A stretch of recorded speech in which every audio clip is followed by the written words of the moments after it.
What up, Dole? One Pride. This is the Roar of the Lions UK podcast, the podcast where One Pride goes worldwide, and the podcast where you will have the best 2 hours of group therapy session every single week because of the Detroit Lions. My name is Anthony Fitzpatrick, and you will be all very glad to hear that I have company with me today. It won't just be me rattling on for an hour and a half. I'm joined this evening by Ryan McCluskey and Steve Collins. Gents, this is going to be a tough one, but just early off, how are we doing? Are we alright now? No. Ryan's going to be pissed. Let's face it. If I'm pissed, Ryan's going to be super pissed. Yeah, and Ash has just both been winding you up in the chat with all these comments from Dan Campbell's presser. I have not listened to it. I will listen to it after the show. But welcome to everyone today. This is episode 144, the KJKO. And yes, the Minnesota Vikings got us back.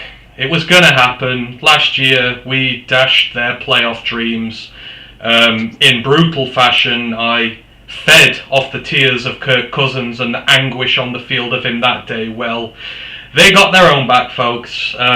We kind of, I don't know how to feel about this game at this moment in time. I'm 24 hours removed. I was hoping I'd wake up in a clearer frame of mind this morning, and I'm still just a little bit. I don't know. I really don't know. This is going to be the theme of today. We will. I'm not sure about the KJKO. I mean, at least KY is a bit more of a lubricated, you-know-whatting. Oh, well, I can't use KY. I could have used KJOKO, but yeah. I just KJ Osborn. You know, I hate you. Really, I do. In fact, no, I don't. I hate the guy who lost him more. So, yeah, thank you to everyone who's joined us this evening. There's a lot of you knocking around. Let's just shout you all out. First, in YouTube, I was talking briefly to Joseph Austin earlier. He goes, I had the game penciled in as a loss before the season, but to lose the way they did is a real bummer. Ain't that the truth? Grandizer 12 is in the building. He said, should be a good show. Thank you, Grandizer, as always. I have got your messages on Facebook, Grandizer. I will respond to you later on. I've just had a very busy day prepping shows. Bad news is I've not been able to get Jade on today to come and do a Vikings perspective. But the good news is we're sorting out... Good. We're sorting out... Don't talk to a Vikings fan. But the good news, Grandizer, is we're setting up 2 full shows with her for the return fixture, a preview and a review show, so you'll get to see us together on stream. Thank you ever so much for that. Here's Johnny is in the chat. He says, epic collapse. Dan McGuinness still not over it. Yep, that seems to be the prevailing theme at this moment in time. On Twitch, I know Derek Barrick's in there. Welcome to you. Ash is in there after winding up the entire panel. Thank you very much. Dan Pask is in the building. Welcome to you. We've had a first time chat from a part-time Ninja Turtle who says they really enjoy the show. Thank you ever so much. And he just said gutted for Swift and Walker. Yeah, we'll talk about that later, but absolutely. I believe I've seen Big Aries 70 in there as well. You know, I'm a bit happier now that, you know, a part-time Ninja Turtle. I have the Ninja Turtle theme tune in my head now, and it's made me a little happier, so I appreciate that one there. Just thanks to some people who've joined us on Twitch. In terms of followers, we've got a few new followers on. mhook75, Dream Jag, McVeigh Rob, Cromon, and Rory Stafford. Thank you to you all for following us. Derek Barrick has just sent us 100 bits as well, and I've just had a nice little twinkle in my ear from him sending those, so thank you very much for that. Alright, I'll just do the housekeeping before we get on with this. So, Roar of the Lions UK Discord, it's not been a very nice place to be the last 24 hours. There's been a bit of heartache and pain in there, but usually it's a very, very chill place, very enjoyable. So if you want to come and get involved with us, just let us know and I'll throw a link out there to you. College football podcast, me and Ryan are going to be back on Wednesday to talk about much happier things. We're going to take a look at week 4 of the college season. We're going to preview week 5 and we're going to look through a few player requests that we've had as well. Don't forget to like and sub to everything YouTube, Twitch, all that. Thank you very much. We're approaching 600 on YouTube, so thank you to everyone who's followed us on there. We're over 100 on Twitch now, and we're over 2,500 followers on Twitter. So we really appreciate all the backing you guys are giving us. And don't forget about Lions. What on earth? Matt's put loads... So I apologise about that. Matt's put some... Oh, God. Matt's put loads of weird noises in here when people subscribe and stuff, and I've never heard them before. A part-time Ninja Turtle has just subscribed to us, Tier 1. Really appreciate that. I think that's what that was. So, yeah, thank you very much for subscribing. And the last one, Lions Nation Unite. We're a part of it. It's Herman Moore's pet project. Content made by Detroit Lions fans, for Detroit Lions fans. Ever so good fun. I'll have all these sort of town halls and that on there. Ryan's been on, I've been on. Check them out, it's really good, and you get in-depth reviews with Herman Moore himself as well. Who to go to, who knows the game better than the legendary Detroit Lions wide receiver. So thanks ever so much for that. Right, let's crack on with this, guys. We are going to have to talk about this at some point. Yeah, difficult one. I'm going to go through a little bit of news first, some of it regarding the game. So, safety Tracy Walker III torn his Achilles during yesterday's matchup with the Vikings. His season is over. This is just 1 week exactly short of a year since Romeo Okwara did exactly the same in 2021. And we are not going to see, and we have not seen him again since, and it doesn't look like we're going to see him anytime soon. So all of us sending all our best wishes to Tracy Walker. Hopefully he's able to get fit, be back for next season, but at least on the bright side, he gets to spend some more time with his newborn. Obviously not in the nicest of situations, but hopefully him and his family enjoy their time together and he comes back next year nice and strong. And then running back DeAndre Swift is also banged up. In addition to the injured ankle he's been playing through all season, he has now suffered a sprained shoulder playing against the Vikings, and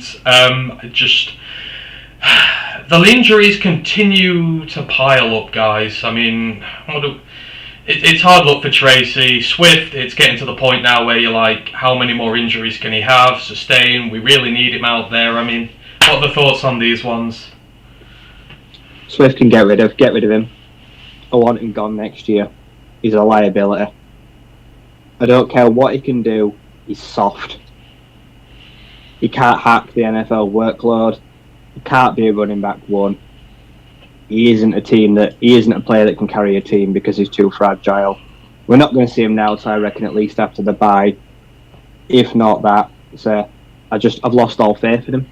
I just don't trust him anymore that we're going to get much out of him. So 2023, go draft a running back and demote him or trade him, because he does not have the durability or the availability that is required to be running back one. And it don't matter how good he is. Now, what good is 2-3 weeks and then you miss 3 weeks? You just can't have that patchiness. So, no, at end of this year, I'm washing my hands of him one way or another, because it's a good thing that we won't be paying him any point soon. So, yeah, I plan to replace him. And Walker, unfortunate. Another player we gave a contract extension to. Another player that counts big against the cap next year. Unfortunate injury. Safety depth is weak as piss. We need to bring somebody in, because the people that are going to be replacing him will be liabilities because they're totally inexperienced. So that's just another position to worry about. But there's no point complaining about it. The injury list is just going to grow weeks after weeks. I expect many more players to wind up on IR or have season-ending injuries, because that's just what happens to us. So there's just no point stressing about it anymore. And Romeo, we won't see Romeo again as a Lion. He won't be back this season, and he'll be a casualty next year. I mean, it's just devastating. This is the third Achilles injury to a Lions defender in 12 months. Obviously, Okudah went down with one, or maybe just a little over 12 months, basically 12 months. Okudah went down with one. Thankfully, he's back. He's playing. Okwara, we've seen nothing of. Tracy, this is just killing us. And yeah, I don't like to talk about money with injuries. All I'll say is he does count $11.5 million towards the cap next year that we have to guarantee. And if it's the same of Okwara's, then it's just, we've had so much money tied up in IR and that it's just killed us. And unfortunately, again, it might happen again. In this case, it's obviously, you think about the player first and foremost there rather than a cap implications, but it is not the greatest in the world. Grandad said this team makes a fan kill their bloody liver. That's true. We have more heartaches on this podcast than hairlines, which is not a good thing. It really is not a good thing. Here's Johnny says, there's some bright spots for the future, not for Seibert. Well, we'll talk about it later. But yeah, we are going to talk about the good as well as the bad today. It's not all be only negative. We all like to see both sides of the spot here. We've got a few guys saying, can we not mention the name of a certain cornerback here? Well, we're going to have to mention him eventually in terms of this. So you will have to bear with us on this one. On that one there. Dan Paskin Twitch chat is on about Jeff. Jeff had a good game. Yes, he did. We will talk about Jeff later. That is definitely one of the bright points from this weekend. Amon-Ra, Josh Reynolds. Dan Pass says, yeah, absolutely. Yeah, the look on my face. I've never heard that noise before, so that's a great one there. Derek Bobaric has gifted a 1-month tier sub to Commander Root. Thank you ever so much for that, Derek. Really appreciate that there. Big Airy says it's a question for the strength and training staff. This keeps happening. Maybe a workout or prevention is needed. We'll talk about that later. We'll see. Let's see what the prevailing opinion is about this. But I guess there is something out there that has to be driving this high level of injuries, or maybe it's just incredibly bad. Look, we seem to have lost Steve very briefly, so hopefully we'll get him back soon. Let me just make sure I've not lost him anywhere. No, right, okay. We'll have Steve back with us in a minute. The other little bit of good news, I tried to end it up with something like this week. Former Detroit Lions quarterback Dan Orlovsky, he finally got to come out of the shadows and into the light this week as Jimmy Garoppolo managed to run out the back of the end zone for the San Francisco 49ers, replicating the feat that Dan has been much mocked for all those years ago. I think in back about 2007, I think it was, when he does that. Finally, they get to laugh at another quarterback doing it as well. And, you know, Jimmy wasn't even close. He was well back there. It was a bit of a rough one for him, that one, Ryan. Yeah, but we threw an interception, so actually stepping out of the end zone there was the best thing that could have happened. Yeah. Maybe he did it on purpose. That was genius. He actually saved himself 5 points. Exactly. He threw a safety and a pick six in one play. That's quite the impressive feat. We got Steve back. I don't know where, but I don't like anything that feeds Dan's ego. I don't like anything that feeds Dan's ego, 'cause I don't really like him. He's just always. He's always stoking the fire. He's always just winding people up for no reason. This is not going to be a night for love from Ryan McCluskey. This is going to be a night of hate and anger and bitterness. Oh, you know, I think we're getting the curse. Who's the receiver who keeps giving us loads of praise? You know, the old receiver who's retired. But what's he called? Oh, Des Bryant. Des Bryant loves the Lions at the back. I feel like we're getting a Des Bryant curse from it. It's like, Des, just calm it down a minute, all right, man. Just put down the blunt. Yeah, just stop praising us, because it obviously ain't working. Ever since he hopped on our hype train, it just all went to. If you care that much, come out of retirement. Christ, at least do something to help us.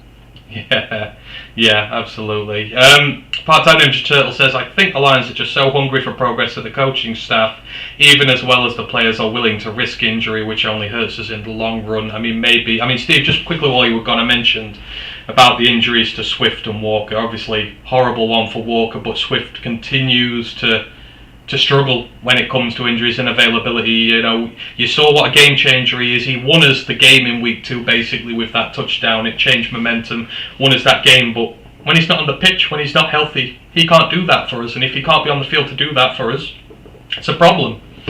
Yeah, and I mean, I don't agree with Ryan on this. Like, I don't think we should give up on Swift.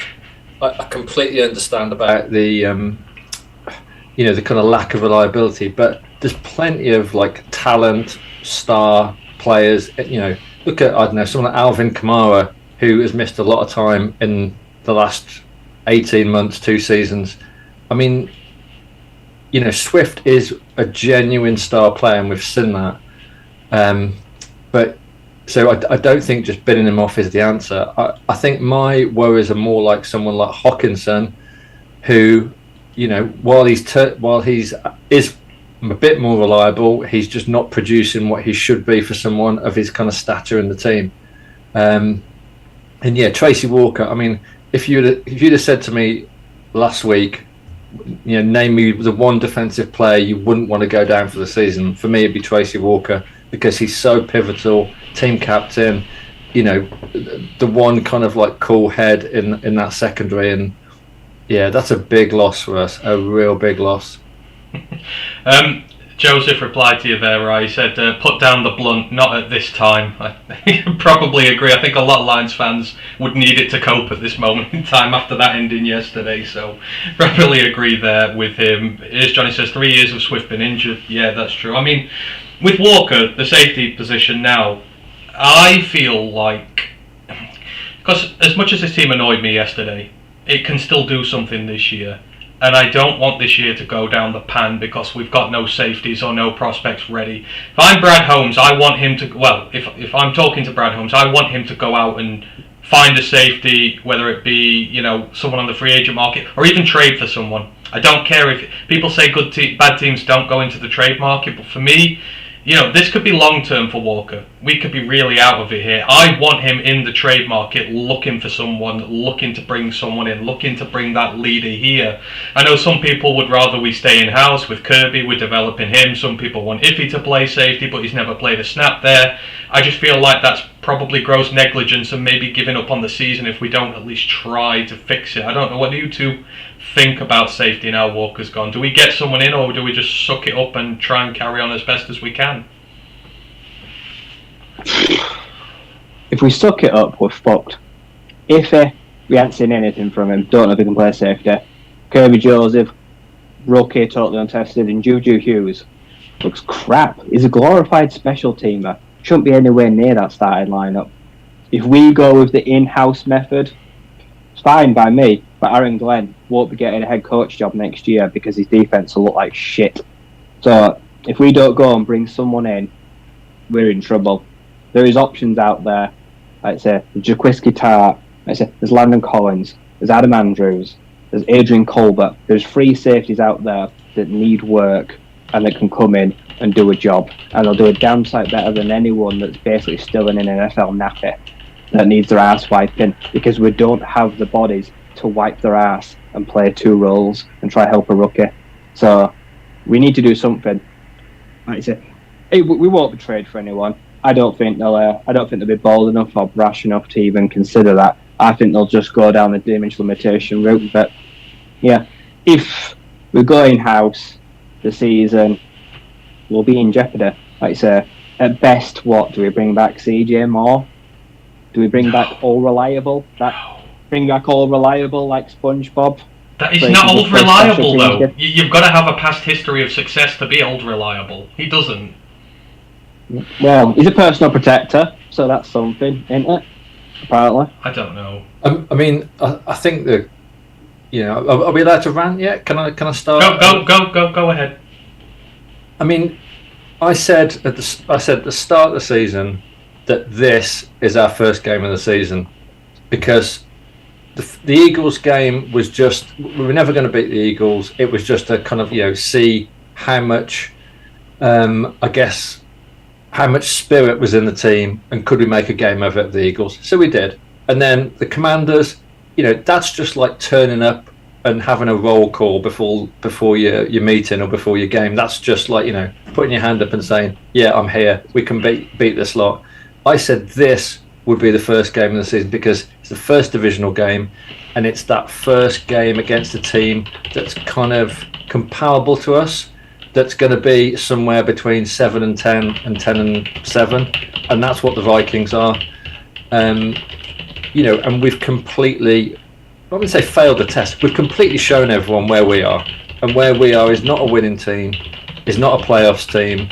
We're somewhere stuck in purgatory between 5-11 and 1, and maybe like 8 and 9 if we're lucky, because if we can't beat these Vikings, you know, with Dalvin Cook out in the second half with a 10-point lead, we're absolutely not going to finish with a winning record. We're not going to get anywhere near the playoffs. And yeah, if Tracy Walker's down, we may as well just patch it up, because there's no point bringing in, you know, a free agency sign-in and spending a lot of cap space when we can't do the basics to beat a team like the Vikings when we're in front, when we've got our foot on their throat, and we just absolutely cock the shotgun and blow our own toes off. So, you know, that's kind of how I'm feeling after this. Wow, Steve firing the first salvos today. Well, I mean, let's get into the game a bit then, because I want to talk about who's to blame for this, the coaches, the players, etc. when we've done talking about the game, so we can segue into that there. But I think they need to get safety help. I think they need to go out there and find someone. You can't afford another bad season here. You can't afford another 2-3 win season, losing lots of games because of all the injuries and that. I think you've got to at least try and make an effort to go out there and get some cover in for Tracy, because this might translate to next year as well. Like I say, if he follows Romeo's timeline, he ain't going to be fit next year, and you've got to do something. And I know I've seen in the chat, I've seen in Twitch people saying we've invested 2/3 at safety. Technically we haven't, because if he's not a safety, he's a cornerback. But Kirby needs work. That's why he ain't playing at the minute. And if you throw him in too early, you could ruin him. You've got to be very careful with how you put these players into the side. So I don't think you can call Iffy a safety, because we've not seen him at safety. That's what I mean. People saying we've invested 2/3. I don't know what he is. Yeah, people saying we've invested 2/3 in safety in the last 2 years. Technically, we haven't, because he's not a safety, really. I don't think he is, but I don't think you can just let these young guys in there. Yeah, I think you've got to try and go out and find a vet presence and get someone in there, because Deshaun Elliott's doing well. I'll give him that. He's doing really well, but you need someone to go with him. Can't afford to have these youngsters out there getting cooked. So, well, we'll come back onto it in a bit, but I think it's a serious situation that we need to address. Lions talk with Micro. Mike is in the building. Great to have you in, sir. I know you feel along the same lines as me here. We're all disappointed this week. Ken Stout is in the building. Thank you for joining as always. So is JMoney447. Thank you to everyone coming in here. If you've got any questions or anything, keep putting them in the chat. I'm checking every now and then, so just keep getting them in there and we'll discuss anything you want us to. Joseph says, is Iffy nearly healthy? I believe so. I think he's fully healthy. I think he got healthy scratched last week, I'm pretty sure. Another thing is, he won't get healthy scratched again, I'll tell you that. So let's get into the game. Lions 24, Minnesota 28. So obviously Matt does this a little different, Steve. Usually he does a drive by drive and goes through it bits by games and everything. All I'm going to do, I'm going to go through each half one by one, ask you about your thoughts on the half, etc. And then afterwards I've broke it down into some talking points. So I've got some of the players on here. I know people want to talk about Marnie, TJ, all this. So we'll do the game first, we'll do the players after, and we'll just crack on at it that way. So in terms of the game itself, the inactive list, John Kaminsky, obviously going to be on there. He's out for a few weeks. Drew Forbes, the offensive guard. Jonah Jackson misses another week because of the finger injury at guard. Chase Lucas, the cornerback. Ifiatu Melifonwu listed as safety. James Mitchell, the tight end. And Demetrius Taylor at defensive tackle. I can tell you one thing. Lucas, Melifonwu and Taylor will not be on that inactive list next week, or at least they damn well shouldn't be. So games started for both sides. Positive offensive drives. DJ Chark got into the game early for the Lions, which was a good thing to see. 2 good catches for him. Dalvin Cook obviously started slicing us up straight away at the start for the Vikings. He's just been a pain in our ass ever since he came into the league. But ultimately, both drives stalled out, led to field goal opportunities, and yes, we're going to talk about that guy, Austin Seibert. He doinked his attempt from 48 yards for the Lions, a sign of things to come.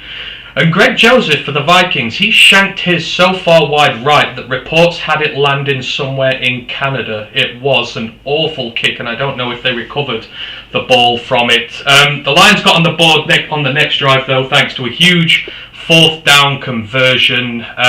Lions were at 51 yards away from a field goal attempt. Campbell says, I ain't going back to Seibert. Lions went for it on 4th down. Amon-Ra made a 30-yard play, got us right down to the Vikings 2, set up Jamal Williams to take it in at the first attempt, and great start for the Lions. First points on the board.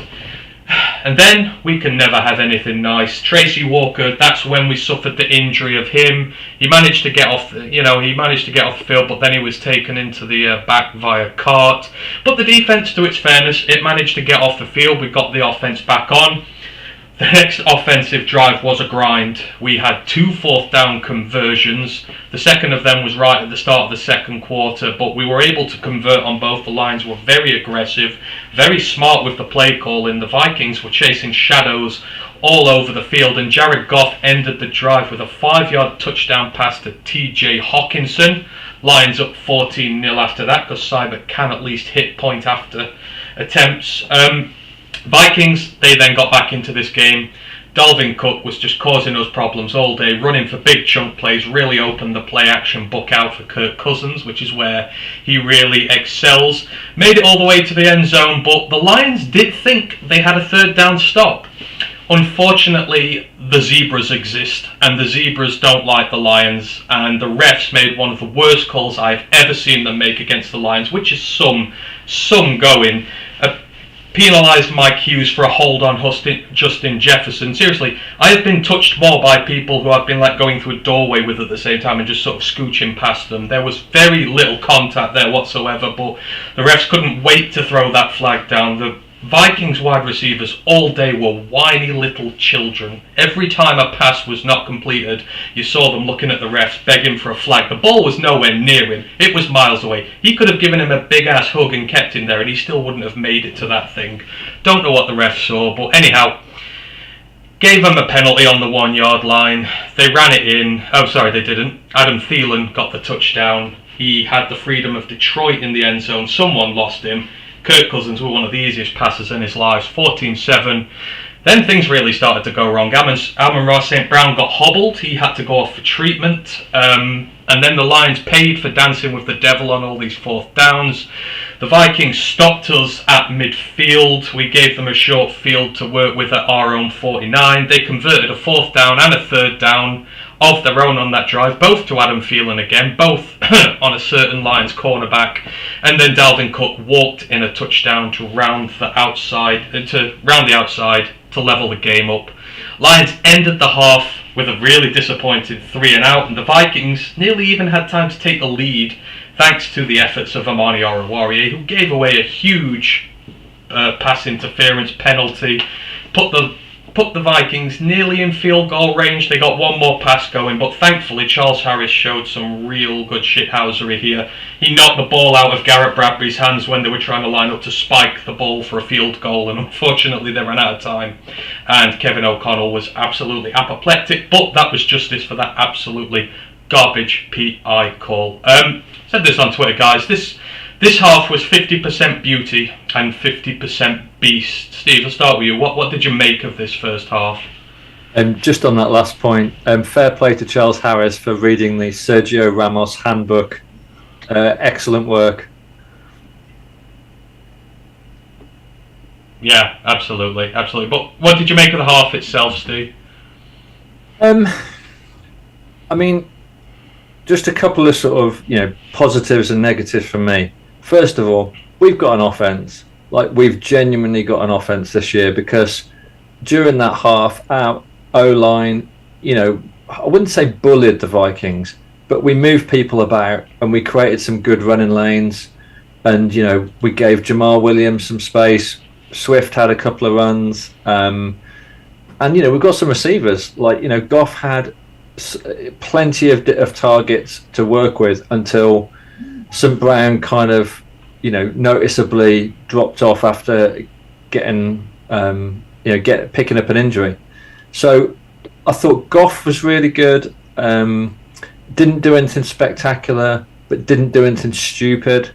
Kind of a bit game managery, but he made some throws, and it felt all the way through like we could gain yards on the Vikings and we could gain chunk plays when we needed to.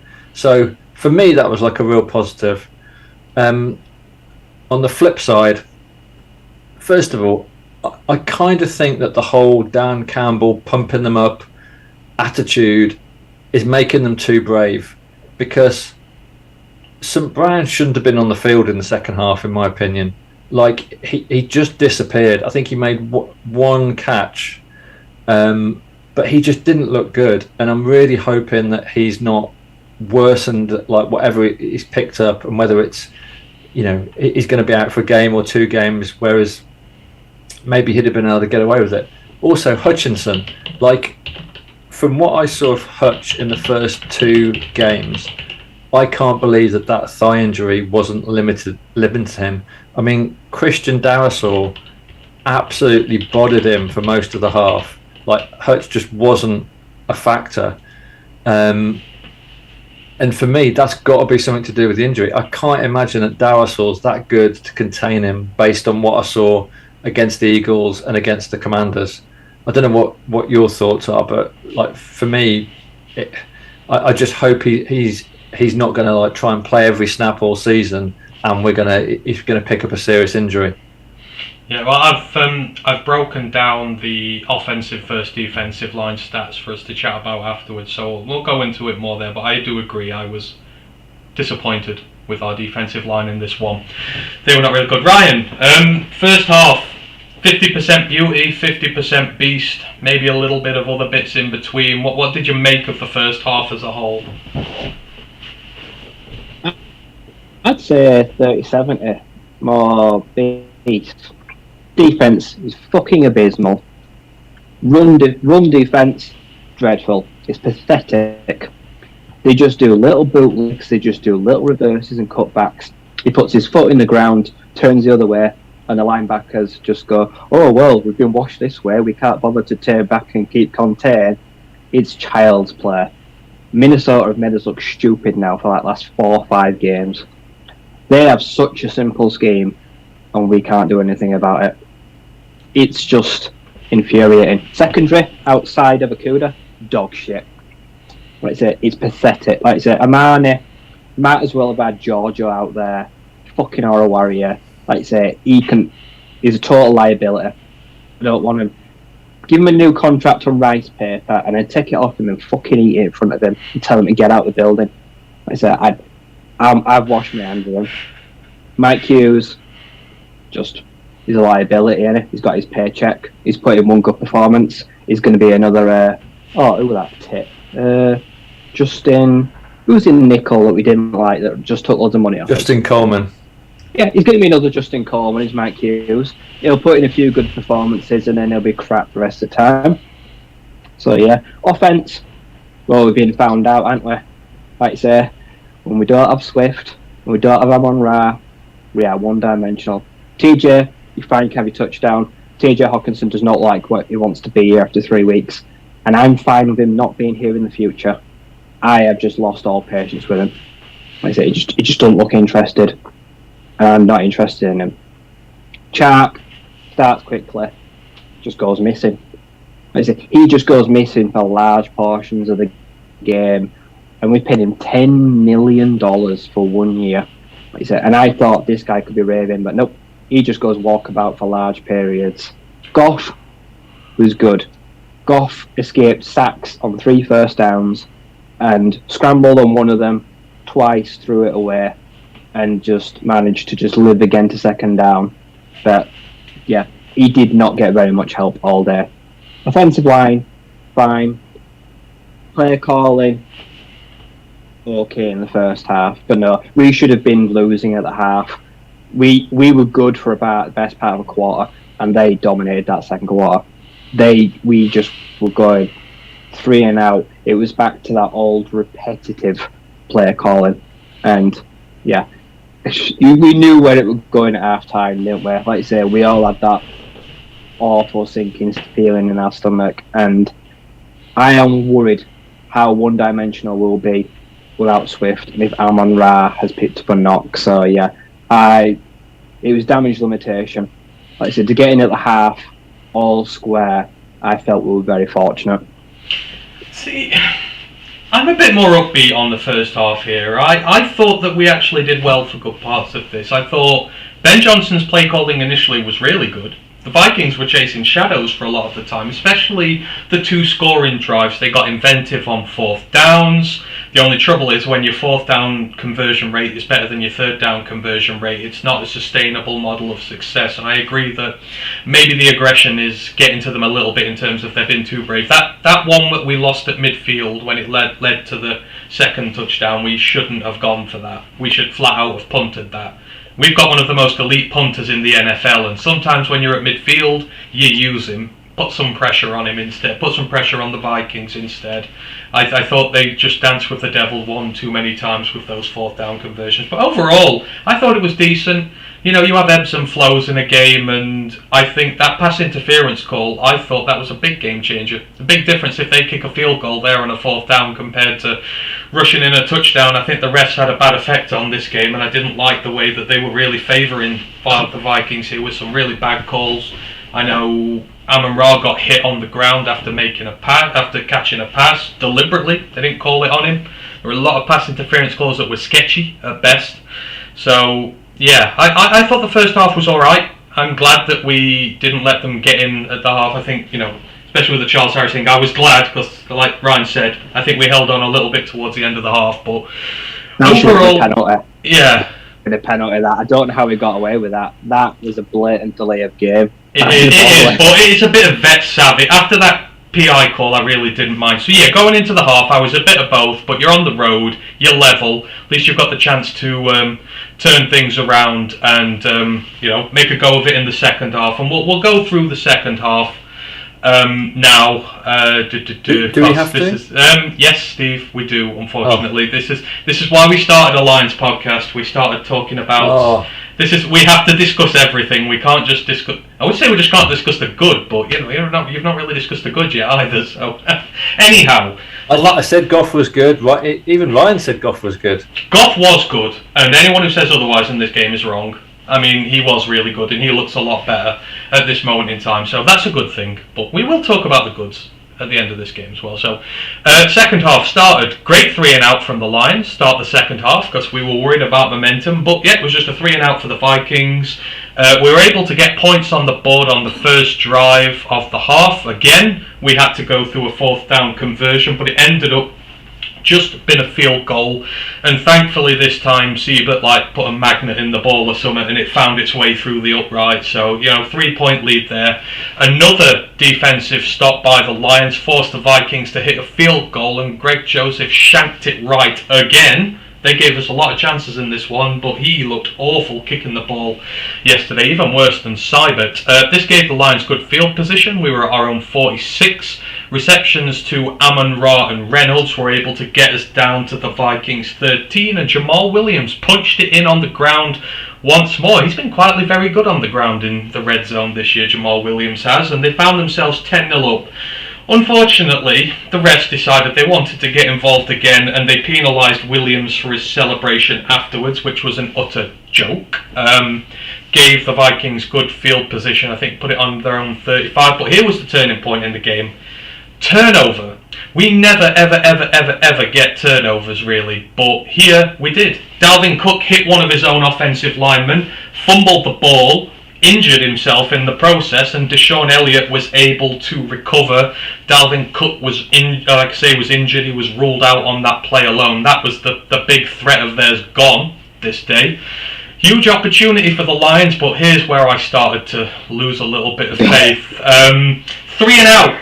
They threw the ball 3 times on a 3 and out. They basically took about 10 seconds off the clock, gave the ball straight back to the Vikings to start the 4th with, and that's when you started wondering about the strategy. Where were the runs? Where was the milk in the clock? There were a lot of issues here, but Vikings started the 4th with the ball. Alex Anzalone came up with a huge sack on Kirk Cousins, the only sack of the day for either team. So, who would have guessed that at the start of the day? Anzalone getting the only sack out of everybody. Answer, nobody. Minnesota couldn't recover the yardage. They punted. Unfortunately, Khalif Raymond decided to let the ball drop. It rolled all the way into the 10, put the Lions in really bad field position. But the offense could not get it going again. They got 1 first down via a penalty and then went for a deep throw out of shotgun on a 3rd and 1, which Josh Reynolds was very questionable on, as it ended up some ways away from him. Now some people have said the sun was in his eyes, he just lost it. There are a lot of ones on this one, but it was a very bad play. It's 3rd and 1 in shotgun. Come on, run the damn ball over the line. You're working it with Williams, but nope, they threw it.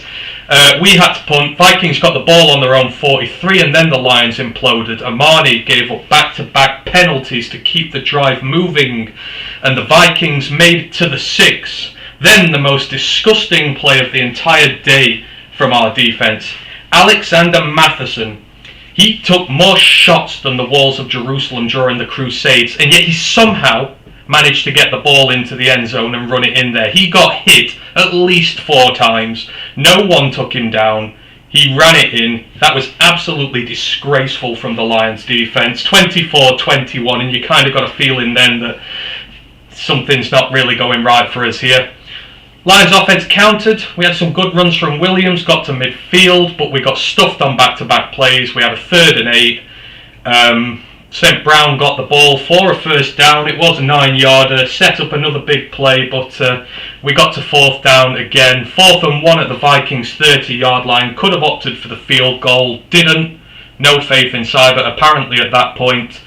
But Jamal Williams got stuffed on the run. They ran a counter play, Jamal Williams. It got found out. I think it was Zadarius Smith, if I remember rightly, just completely and utterly blew the play up. By this point, the Vikings, 3:30 left, ball on their own 30, driving to take the lead of it. Cousins found Thielen, but then the drive stopped, and we forced a 3 and out on this one. They were 4th and 8. Cousins went for Oruwariye. Oruwariye kind of got away with a hold, one of the few ones he got away with this team, but it was incomplete. Probably the one call of the day that the Vikings actually should have got that the rest didn't give, even though the rest gave them about a dozen they didn't deserve. 2:32 left, 2 timeouts for the Vikings. The Lions have the ball. You think, right, let's go to work, let's put it to bed here. Minnesota got holding penalty, gave Detroit 1 first down, but we were not able to get another. I mean, at this point, they didn't even look like they were trying in the run game. It was disgusting. Again, they just were losing yardage. Didn't even look like they were trying to block or make a positive play at this point. I mean, we milked some clock, but then the big call came. 4th and 4 at Minnesota's 34-yard line. What do? Do you kick a field goal, which would be a record for your kicker, who has been kicking like someone who's never kicked before all day? Do you punt it, or do you go for it? Because we've got enough 4th downs on the day. Maybe you go for it, or you give it to your special teams ace, your punter, put them down in their 5, send the entire house at Kirk Cousins, who's got no timeouts to work with, under all the pressure in the world, go ahead and win the game. Nope, we gave it to Austin Seibert, put it on the line, 44-yard line, and he missed. It wasn't even close. It never looked like it was going in, and that decision backfired. Kirk Cousins started off at their own 44-yard line. No timeouts, 1 minute 10 left. It took them 3 plays to get in our end zone. A massive, big-ass buster coverage allowed KJ Osborn to get in the end zone. He had the freedom of Detroit as well. There were 45 seconds left, but we burned all our timeouts on questionable calls earlier in the half. We had no time left. Goff ended up throwing a pick. That wasn't on him. That's in desperation mode, throwing Hail Marys down the field. And that was all she wrote. Ryan, I'll start first with you this time. What did you make of that second half? Oh, I wish I'd stopped watching after that fumble, because everything after that was a fucking car crash. Dan Campbell and Ben Johnson, hang your head in shame. Abysmal. It was pathetic, the player calling. They did everything they could to lose that game. A run team that is unable to eat clock. Like I say, it was awful. Like I say, we fully deserved to lose that game in every sense of the word. After going, we came out the half, got the stop, which was good. Like I say, we get the ball, and like I say, they give it to the poverty kicker. That by the time his pod's done, I want him to get the fuck out of Detroit. Like I say, work out anyone, because I'm sick to death of shit kickers. And then, just like I said, the Reynolds pass. Well, I don't know what to say. Like I say, Dan Campbell's come out and made this excuse. Said that they lost it. Like you say, he just lost sight of it. He couldn't track it. I don't want Dan Campbell to come out and make bullshit excuses. I want Josh Reynolds to come out and lie to us through his teeth as well. He can give the bullshit excuse. So I'm not happy with stuff that's come out after the game, because I'm sick of accountability and excuses. So that was annoying. Oh, what was that? The conversion when we tried to throw that hard pass to TJ that would have missed by about 5 yards even if they caught it. That was another spectacular play call on 3rd and 1 instead of running the ball again. Yeah. And then, That was another abysmal play call. And then we had the pass where we tried to throw it to Reynolds, but it was almost interception because it basically hit Patrick Peterson in the back. That was an awful play call on a 4th and 1 where we could have just used a running back and punched it in.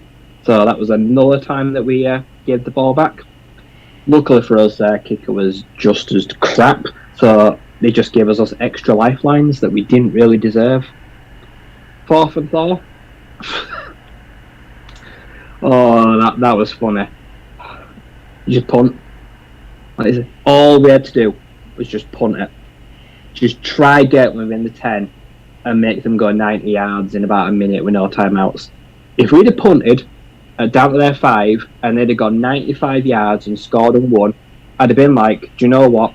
That was great clock management. They called a really good game-winning drive, and I respect that.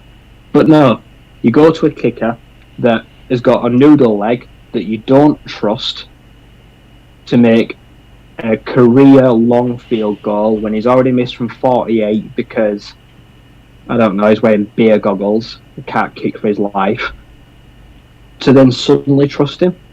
I say, if he'd have gone for 4th and 4 and gone for it and not converted, I'd have respected that a lot more than a wimpy field goal attempt. But the moment that we turned the ball over there, we all said it in the chat, game over. Momentum gone. Wiped out. You give them a short field. They had the ball at the 44-yard line. Most teams in the NFL, a CFL team, could have had a good shot at trying to get the end zone when they only had half the field to work with. And then we called timeout. We stopped the clock for them at like 50 seconds. Like, what was that about? That was another bizarre decision. Dan Campbell had a lot to answer for in this game because he made some really poor judgments. And I've seen a list of them today. He's apologised now about 8 times for play calls that have potentially lost his games in 2 years. And I like accountability. I know Matt Patricia didn't give it, but I am kind of sick of him hearing it. And I'd bet with my kidneys that he hasn't got a chance of seeing anywhere near this 6-year deal he signed. If we lose 2 or 3 games this year, he's in real trouble. I tell you what, like, if we have a business season here out, he's in real trouble. And then to call a timeout before the game-winning play, and then Aaron Glenn to say and come out like, oh no, there was another miscommunication. How do you have a miscommunication in a secondary that's just had like a minute to discuss what to do? Like I say, it was just abysmal and shot ourselves in the foot, and just another way of us finding way to lose games, because that game was on the plate. So it don't matter if people out there saying, oh well, I chalked this up as an L. Don't give a shit if you chalked it up as an L. If it's there to be won, go win it. That's not an excuse. Too many people on Twitter making excuses for Lions. Stop it, because I won't do it. So yeah, it was just a cataclysm of errors, everything after the fumble. So yeah, but I believe the justification for the timeout was to try and get the edge rushers a breather and to, give them the best chance to make success. But they had precious. Pressure. The greed is they had precious little success all day. So I don't really know what he saw that giving a breather to a unit that had a really bad game was going to do. I can understand the justification, but sometimes you have to trust your specialists, and when your specialists ain't doing the job right, just go with it, put the pressure on them, hope that they screw up and not you. So it is a weird one. Steve, the second half in general, obviously, so we rebounded well initially. We said the momentum was all with them at the first half. At the end, we put 10 points on the board, we create another cushion for ourselves, we're playing well, and then everything from that 3 and out after the strip sack just seemed to go wrong. What did you make of it? Well, I think when you're 10 points up, or I think we were at that point, the defense has to hold, but a defense is not going to be able to hold when it's got like a blatantly glaring hole in it that is just going to leak water, and this was Amon-Ra. So he was targeted 11 times. Okay, 11 times, and he allowed 9 catches, 79 yards, and a touchdown. plus 6 of the Lions' 8 penalties. I mean, that is just like an absolute hemorrhage in our secondary. And what I don't understand is when, this is meant to have been the most competitive training camp ever. How can you have someone who puts in like this performance, who the opposition absolutely zero in him? I mean, Kirk Cousins was just looking for him at every opportunity.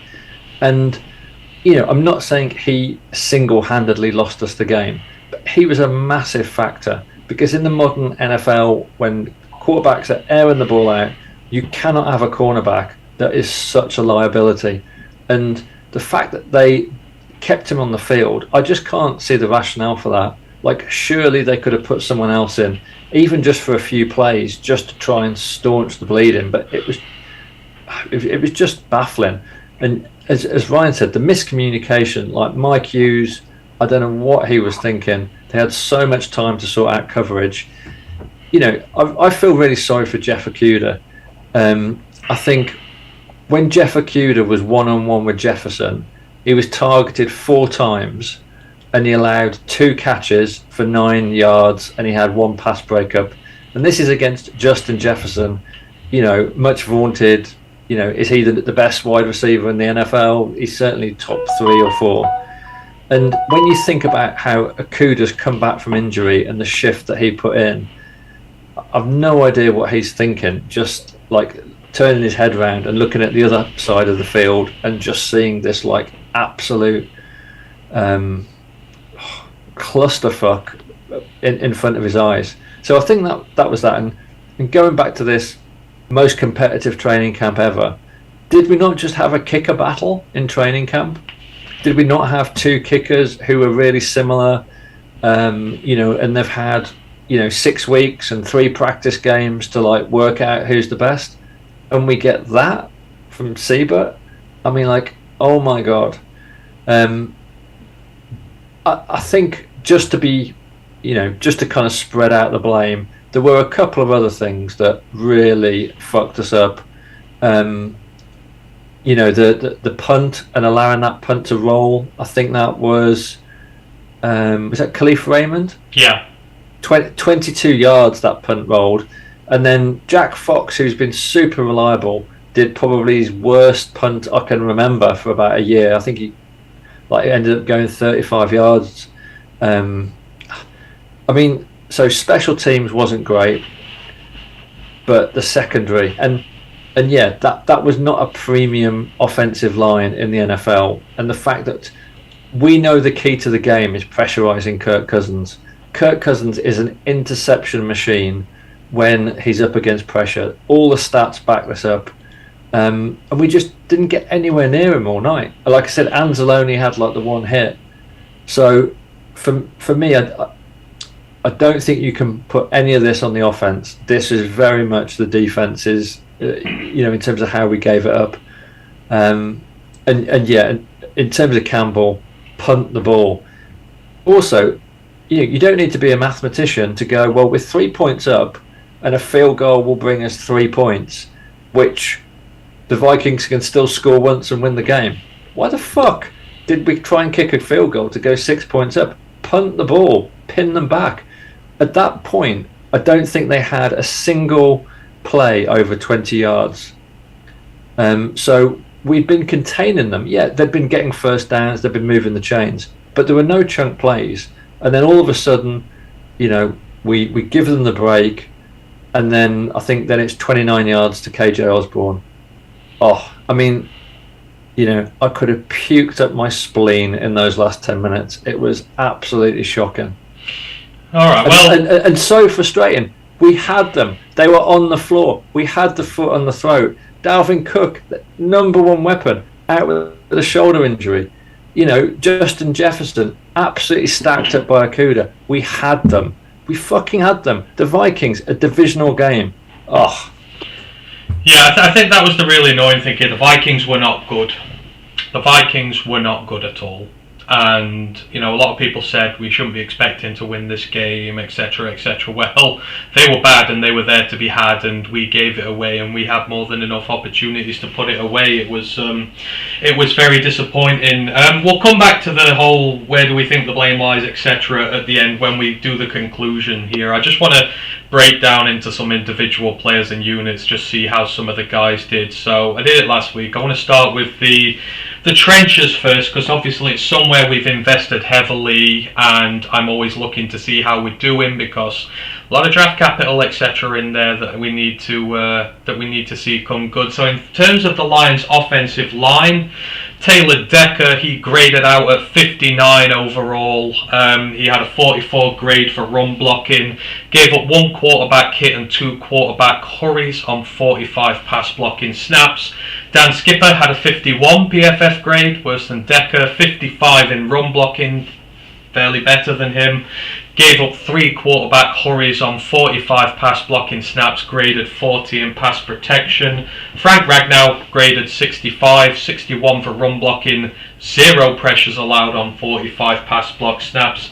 Evan Brown coming in at right guard for Logan Stenberg, he graded at 49 overall, by far the weak link in this line. 53 for run blocking, 3 quarterback hurries allowed on 45 pass blocking snaps. He graded 36 in pass pro. Penei Sewell, rare bright spot on there, graded 77. His run blocking terrific at 83. He gave up 2 quarterback hurries on 44 pass blocking snaps, but outside of that he excelled in all aspects of the game. The Lions gave up 0 sacks, just 1 quarterback hit and 13 quarterback hurries on the day. So pressure wise, they traded Stenberg for Brown, and you know what you're getting with that. You're downgrading in the run game, you're upgrading in pass pro. In terms of the pass pro, they did upgrade. Jared Goff had no hits on him all day, still had some pressure, but it was better there. But the run blocking grade dropped by 10, and they really struggled with it this time. I don't know, what did you guys make of the decision to bench Stenberg, put in Brown there? Obviously you've seen it worked in terms of pass protection, Goff was safe, but that run game looked nowhere near as fluid as it did last week. And I was saying at the end of the game, when you're trying to get a first down and run it out, Jamal Williams was not even getting back to the line of scrimmage before he was getting hit. It just seemed like there was no effort put in the run game, and that's what happens when you give up Stenberg in this situation. Do you think the decision was justified and worked, or what are your thoughts on that one? I personally don't think Stenberg would have made any difference. I don't think he'd help the run game. Like I said, the play calling,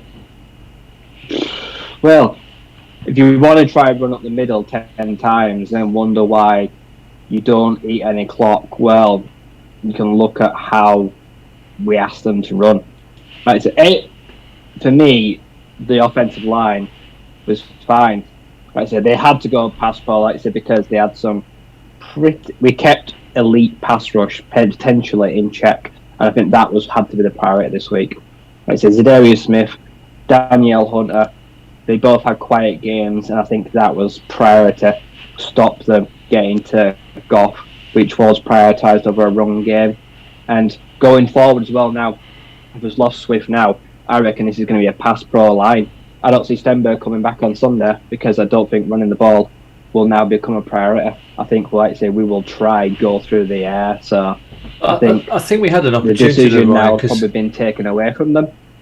I think with Harrison Smith not playing, like, that's their centerpiece in like the middle of the field, just completely absent.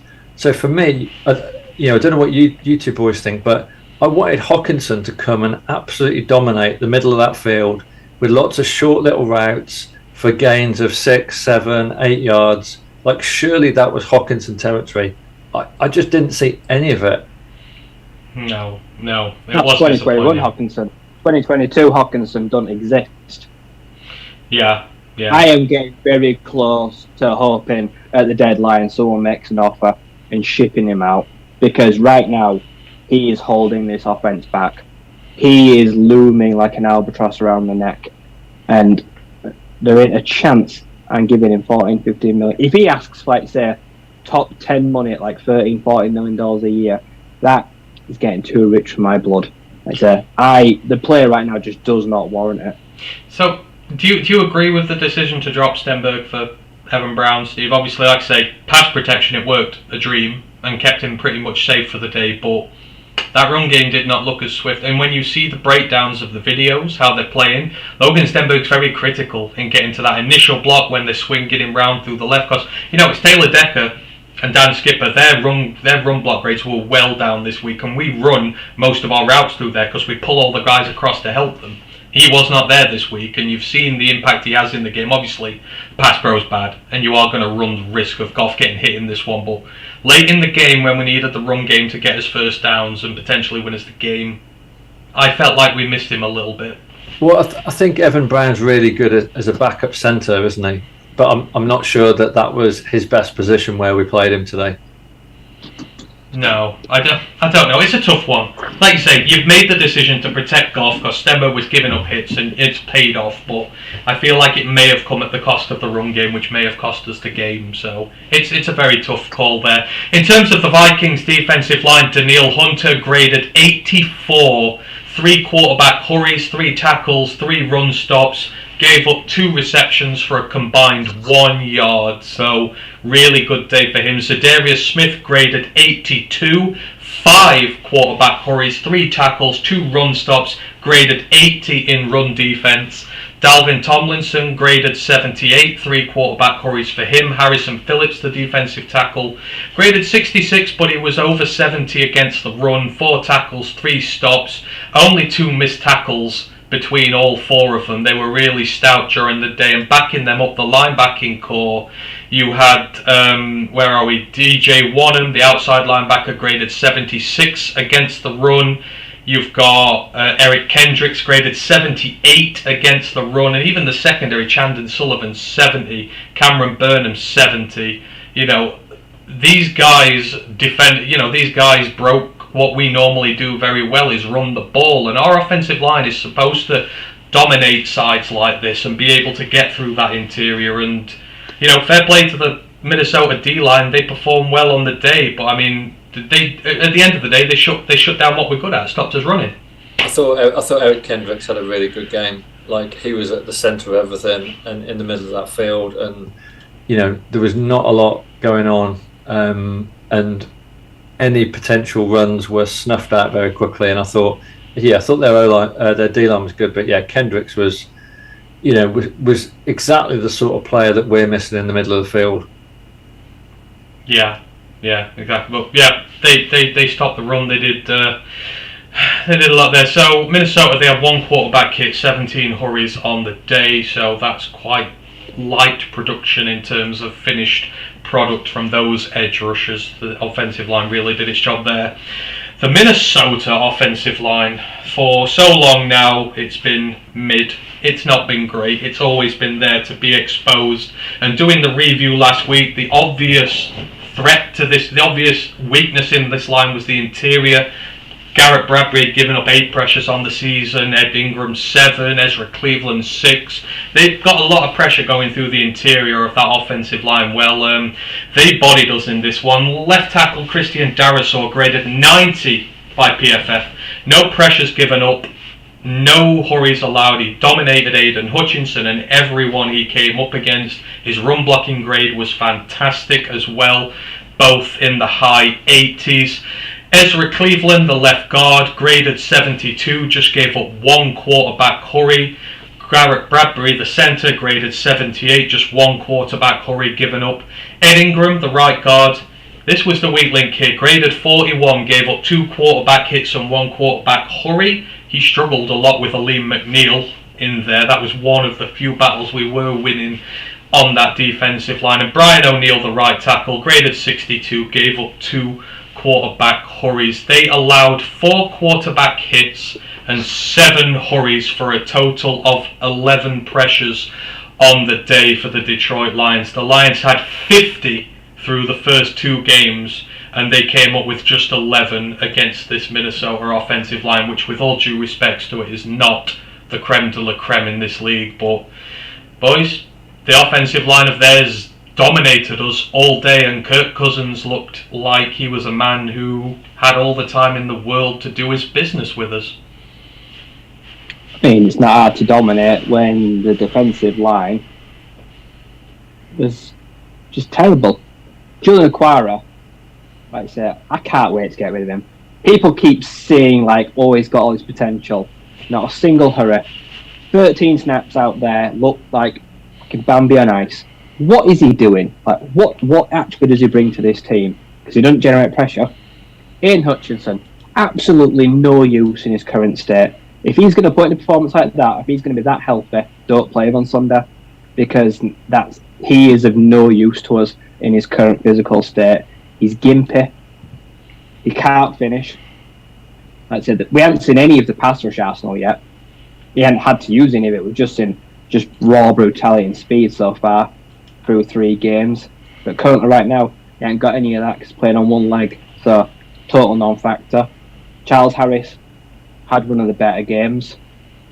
Bugs was okay in run, kind of. But no one was that good against the run. Lee McNeil, if your nose tackle leads you in pressures, that means your D-line has been totally outplayed, and they should all just hang their heads in shame. So yeah, we got mastered on the lines. This was a game to win in the trenches, and that's where we lost it. Yeah. Can anyone remind me what, talking of highlight reels, which we like to do on the defense, what was Michael Brocker's highlight reel on Sunday? I thought you were going to make a Trey Flowers joke then. Not very good, Michael Brocker's. That's a question that needs to be had now. Can you remember, Ryan, anything that Michael Brocker's did? I didn't even know he played. Did he even suit up? So Michael Brocker's actually graded 4th on the team, 67 grade. Played 19 that snaps. That just proves that PFF is a meaningless, pointless, made-up number.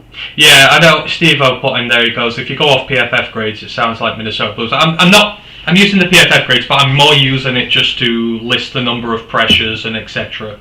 people had. I don't use PFF as a Bible. I don't really like it. Matt's the PFF guy, but it's just to kind of put into perspective the level of pressure we had, etc. And it was not good. You mentioned the D-line there. So Liam McNeil led us in pressures, 1 quarterback hit, 3 quarterback hurries. He had a couple of tackles on the day as well. His pressure grade was 8. He was very good on that interior. Made life really difficult for Ed Ingram there. Charles Harris had 3 couple of quarterback hits. He had a pressure as well. Alex Anzalone, only sack of the game, got another quarterback hit, got another hurry, 9 tackles on the day, 1 stop in there, just 1 of 2 given up on receptions. He balled out on this one, but as Ryan says, Julian Aquara, nothing on 13 pass rushing snaps. Austin Bryant got a couple of pressures on just 11, so he did a little bit better. But overall, a really bad day outside of Aleem on the defensive line, and that's disappointing given how much we have put in there. We missed the commish. I think it would have been a perfect game for Kaminsky and Aleem McNeil to really go at that interior, but unfortunately, it did not work. In terms of the rest of the defense coverage, we actually weren't that bad. Only 24 receptions given up on 35 targets. That's 68%. We're usually well above 80 every single week there in question. Mike Hughes only gave up 3 receptions on 6 targets, although it was for 68 yards and a touchdown. Akuda gave up 5 receptions on 7 targets for 43 yards, but he locked down Justin Jefferson. Chris Board had a target, didn't give up a reception. Their linebackers, for the most part, were actually pretty decent when it came to their coverage in here. Malcolm Rodriguez got picked on a little bit. He got targeted 4 times, 3 receptions for 32 yards. So 10 yards ain't the worst in the world for a linebacker in coverage there. But yeah, the trenches we lost here, and we invested in the trenches, and the trenches is how we win games. And unfortunately, the offensive line could not get it done to get that 1 first down when we were trying to run the game out. The defensive line could not get the pressures when it needed to. And I think, outside of all the blame for the coaches and everything there, I think this is a reason why we struggled. Those trenches just did not perform to the level that we know they can.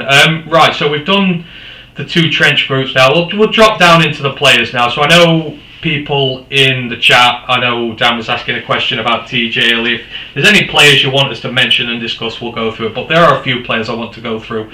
This has been really negative so far for the most part, and rightly so. There are a lot of things in there that we need to be unhappy with, but Jeffrey Okudah gets better week after week after week. He is starting to look like the guy we invested the 3rd overall pick in just a few weeks ago.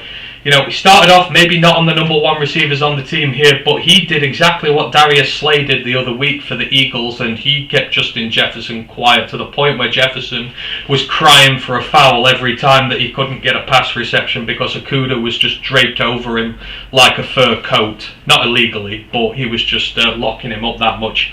How great is it to see Jeffrey Okudah just week in, week out, balling out in the midst of all this chaos in the defense? It's a very big bright spot going forward for us. I just want to cast your mind back to when we did our season preview show, and I think we were talking about some of the pundits and what they were saying about our secondary, and people saying that, you know, Okudah might be like CB3. I mean, Okudah is by so far our CB1, and you know, that's, first of all, that's a comment on how well he's rebounded from injury and the effort he's putting in, and his performance, you couldn't fault it. Absolutely brilliant, and I'm really, really made up. But it's also a massive indictment on the rest of our secondary if Okudah can just stroll back from injury and look so good and make the rest of them just look like an absolute bunch of talentless wasters. Just shocking, absolutely shocking. But I'm glad he's back, and I thought Deshaun Elliott had a good game as well in secondary. Yeah, I mean, what about Okudah, right? He's looked really good so far, and the team needs it. Yeah, he's one of the only bright spots on the secondary. I mean, he's the only one. He's got a lot of things with Darius Slay, because Darius Slay also used to look to the other side of the field and see a bunch of clowns too. So that's a shame. But yeah, Okudah, he's doing that well that they're just not throwing to him, and they're just picking on other areas. I wish they would target him more so they could leave some of the other scrubs alone. That might actually help us if he got targeted a bit more. But yeah, he's just on an island. People don't want to go after him because he's just putting a blanket on the best receiver. And currently he can do no wrong. Like I say, he is doing his job. Someone is out there doing their job. And he is showing shades of what we were getting. He is up there. He's probably he's the top 10 man cover corner right now in the NFL. I can't even name the other 9, but for a man cover corner, which is what he excels at, not zone, just put him up in man coverage. There ain't many better at it right now. And everyone else in that secondary needs to take a long hard look at himself and say, what's Jeff doing? What can I do a little bit more to play like Jeff and be as fearless and be as feared as Jeff? Because right now, he is getting no help. Yeah. Steve-O mentioned it quite well here. He says, remember that time when Will Harris was talked about giving Okudah a camp battle? Pepperidge Farm remembers. I think that's the term there. I think that's the term, isn't it? Pepperidge Farm remembers. Will Harris back in. Put the pipe down. Put the pipe down. Yeah. Dr. Detroit says Okudah tackles well, great one-stop support. You know, the thing I love most about Okudah and what he's doing this year is how aggressive he is at the line of scrimmage. Did you see how much grief he was giving Justin Jefferson off the line of scrimmage yesterday? He was knocking him off his feet, knocking him to the ground. You know, he's like, here you are, rookie. You're really going to struggle with me here. I'm boss. He asserted himself early, and he's done that every week. He didn't used to do that before. He used to sit in soft coverage, let the man get the ball, and then try and make the play on him. But now he's been proactive in his plays this year. I love that aggressiveness he's showing at the line of scrimmage, and long may it continue, because a lot of receivers, they don't like it when you start putting hands on them. You know, those precious receivers as they are, they just want to run clean routes, get the ball, be the heroes. When they're in a tough battle, a lot of them can't hack it. And Okudah, if he plays the way he is, he's going to upset a lot of receivers and put them off on their day. So wonderful to see with him. We have to switch to the flip side. And with the corners, I think at this moment in time, Ryan, you've mentioned, are any of them going to stand up here? I think you're missing the guys who have that attitude. Jerry Jacobs is still injured. He has got the attitude that is required to get better every week. And I am desperate for Jerry to come back here. And I think now if he's back, you move him to corner, you put him across from Jeffrey Okudah now, and you let him develop at corner like you drafted him to do. I think that's the very first thing you do if he's fit. you give Amani a rest, you put Iffy in, let him play outside corner because he can do it, as far as I'm concerned. But you have to talk about the other side, and I know we've been very critical about Amani here, but let's try and be nice and reasoned in our debate with him here. What's going wrong with him? He had a good year last year. I know people said a lot of the interceptions were, a result of bad throws and not really the skill by him, etc. But something's wrong. They were. He's got two DB coaches training him. He was meant to be the guy coming into this year, and he's just looked a shadow of himself. What's going on with him, Amani? This is a contract year for him. This is where he should be balling out and saying, look, I want you to pay me the big bucks. And at the minute, he's playing himself out of Detroit and out of a deal. What's going on with him? I'm going to leave this one to Ryan first. Just try and be a little nicer, a little more reasoned, because he's got a lot of flack, but something's wrong. Hang on, I say about last year, he fooled us. Half of those interceptions were gifts. They were muffin baskets. Just right time, right place. If Helen Keller could have seen, she'd have caught one of those last season. It was in her breadbasket. And you know what? I don't have anything nice to say about him. Okay. He is literally, I don't care if he plays himself out of the deal. It makes our job easier.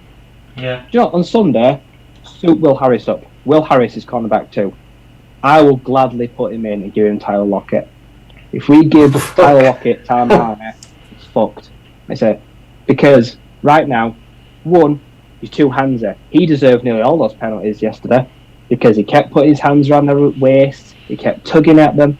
He should have been flagged on the one that he didn't get on Thielen, which ended a drive. He just is too handsy, too physical, and he's taking liabilities and risks and getting caught out. And unless he decides to just take a step back, stop being so aggressive, he's going to keep getting penalised. The refs are just going to go after him now because his style play is warranting penalties. And he's going to find it very difficult now because, like I say, as this room gets fitter, he's going to get more and more squeezed out. And the benefit of the doubt ends this week. Like I said, everything is done right now, that's fine. If he bounces back on Sunday, that's great. But if he plays on Sunday against two established wide receiver ones, he's got to keep up with Jeff. We can't have a liability on one side of the field. So this is obviously a very evocative topic at the minute. John Ball says AD is seeing dollar signs instead of his head in the game. Maybe he is. Steve-O says, I think Oruwariye got some bad calls. Thielen was initiating the contact at the top of his routes. As soon as Oruwariye put his hands on him, he got hit with a flag. I agree. I don't like this new illegal contact law. I think that's getting abused by the refs, but some of them were on Amani. We can't give him the benefit of the doubt for them all. And those two drive killer ones when they scored off it, they were both on him. So I agree. I think he got some bad calls, and but he's got to be better. He's a senior guy back there. Jeff ain't holding any of these calls. Jeff's doing his job, and he's guarding Justin Jefferson's lightning quick. Now, he had safety help, but still didn't give anything away. You've got to be better.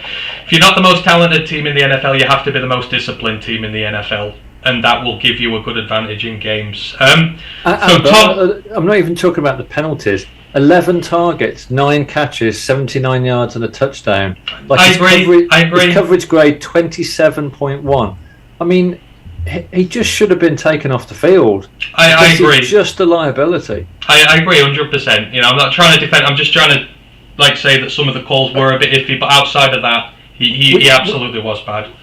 Can I just draw your attention? Week 8, Miami Dolphins, Tyreek Hill, Jalen Waddle. Holy fuck.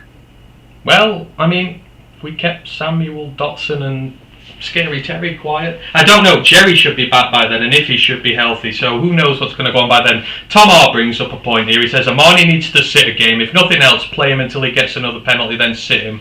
What would you do with him next week? Would you sit him? I'd sit him. Absolutely. Yeah, absolutely. See, I think you should sit him. I think Logan Stenberg got benched for bad performance, which was, justified in his pass protection. He got benched because he wasn't playing well enough. You've got to set the same example with Amani Oruwariye. Now, if you're going to bench Stenberg for playing bad, then you've got to bench Amani for playing bad. Otherwise, you're telling your squad members that, you know, depending on your ranking round here, your place in the hierarchy, you can play bad and still get a start in this one. So I think for the sake of continuity, Amani needs hook in next game and bring him in the game as he goes along if you're not performing well, but you have to set the example to all your players that, you know, they get the same treatment. So if Logan gets pulled for being bad, Amani gets pulled for being bad. That's the be all and end all with it. They gave him his chance in the game. He did not take it.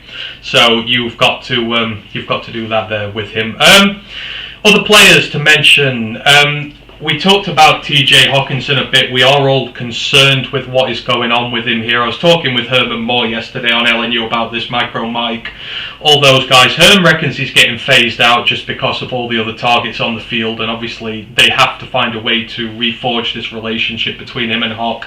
But Dan asked us earlier in the Twitch chat, is it scheme? Is it the way that Ben Johnson's playing this offense, which is just meaning that there's no room for him in there? Obviously he's playing a lot with the run, he's playing a lot with the play action, but he's getting it to his receivers, not his tight ends. None of the tight ends are getting receptions. You've not seen Zylstra, you've not seen Brock Wright. It's not just limited to TJ in terms of catches. Is this more a schematic problem, or is it more of a TJ problem? I just don't think he's getting open.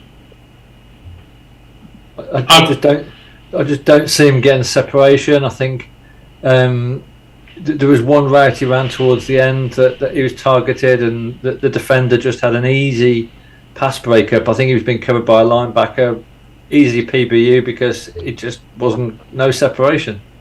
I would have to check the all 22 to see what his, and I will do, to see. I don't know what the separation is, but do you reckon it? I know what your thoughts are on this, right? You think he's regressing, he's not doing as well, which is great. But I guess, you know, is the scheme a factor as well if we're looking at this, you know, through a neutral lens? It probably is. It shouldn't be. No. Because no one else is doing any better. DJ Chark has so far looked crap.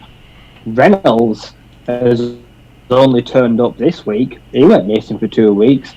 If we're really going to phase out one of our highest prioritised targets, then bloody hell, just move him on now. If you're not going to scheme him in, just trade him now. Put him on the trade block tomorrow if you're not going to make him a part. Because we were led to believe that tight end was going to be this ultra competitive camp battle, with all these underrated guys. And so far, they're like the invisible man, all of them. Like I say, if this scheme is not going to suit tight ends, 2 tight end sets, then don't carry them. Don't have them on the roster. I thought that if anything, we would go ultra tight end heavy this year.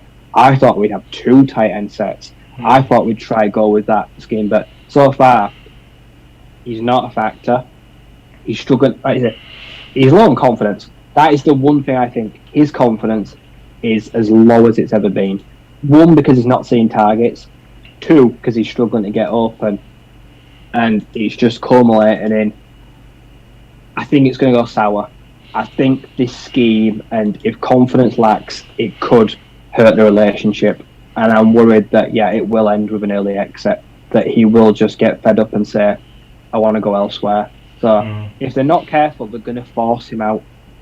Yeah, I do think scheme is a big part of this. I know TJ's not helped himself with drops, etc., but I think scheme's playing a big part in this reason why he's not doing well. And you've got to start giving him the ball. Like Herm says, even if you only gave him 2 targets per quarter, it's 8 targets, it's just 2. It's not much what you're asking for considering the amount of passes that you're making. You know, he should be at least an 8 target a game guy who you should be giving lots to. So I think you've got to against the Seahawks next week. You saw what Kyle Pitts did to the Seahawks yesterday, and I know Kyle Pitts is Kyle Pitts, and many would say he's a lot better than TJ and he's a receiving option, but still they used the tight end to good effect against the Seahawks yesterday, and we've got to do the same because he's our game changer.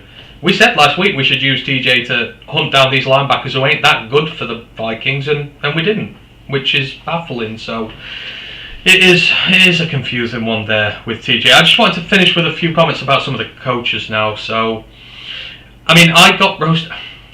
When I'm being critical of the team at this moment in time, it's not that I don't believe in the rebuild, it's not that I don't believe in Dan Campbell. Anyone who watches this show knows I'm a Dan Campbell guy. I am very pro this rebuild. I think he's doing a really good job. I think somewhere along the line, though, there comes a line where you have to start asking questions here, and this defence is starting to get really worrying.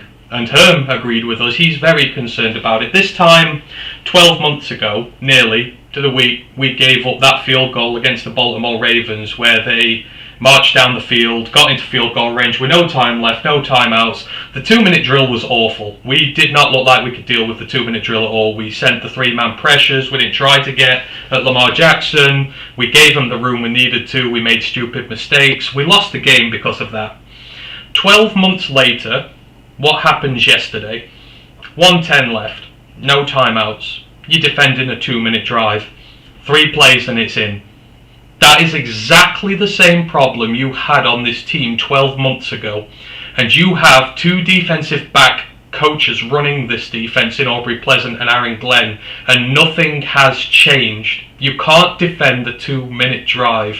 At what point does this become an issue of you can't excuse them because of the lack of talent there, and coaching is not doing well enough? Because Aaron Glenn's defense is giving up 30 points a game at this minute in time, and we know it can be good because it is shutting offenses out for quarters. It blunted the Eagles for all, but the Eagles scored all their points in 2 quarters against us. We shut them out of 2.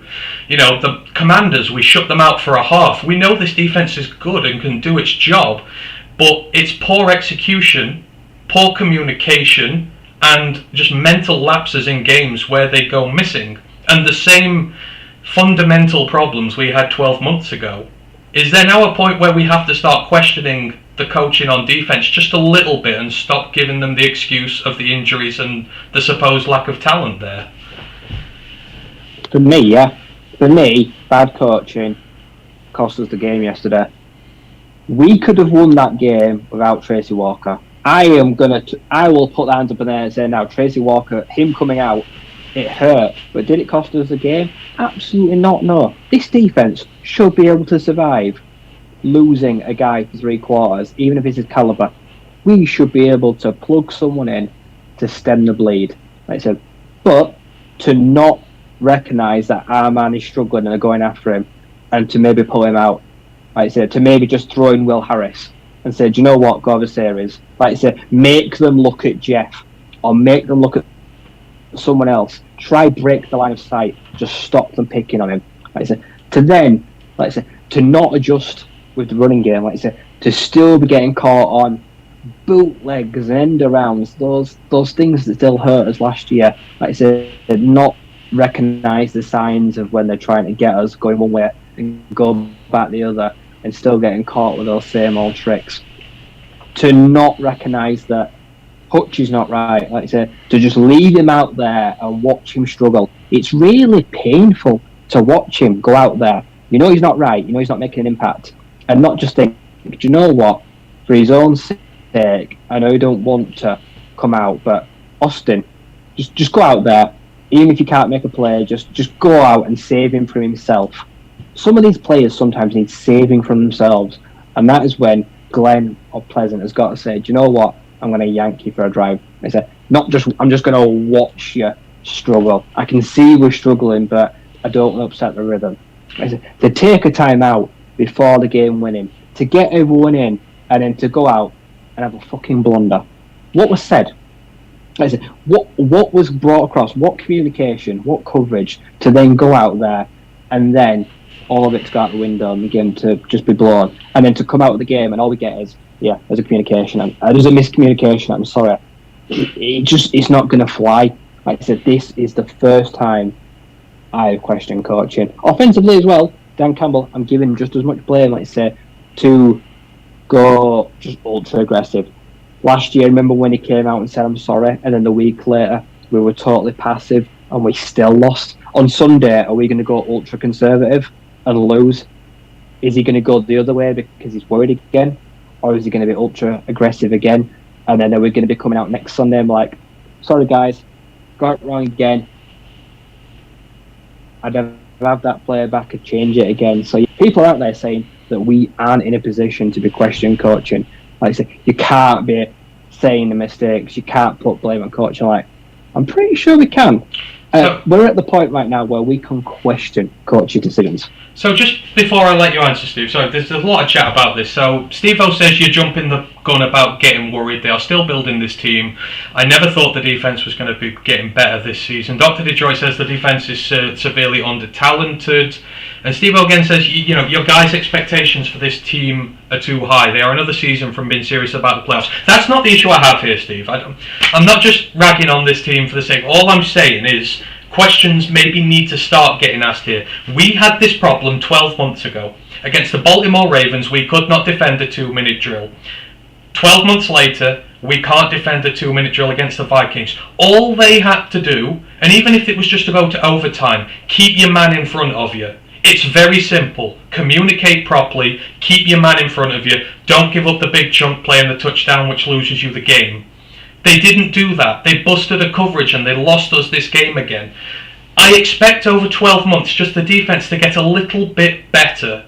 Just a little. I'm not asking a lot here, but I'm asking some of these fundamental problems to get resolved, and I don't believe that asking that now is much to ask. I don't think that's me critiquing the rebuild. I think it's me having an expectation where I want my team to get better.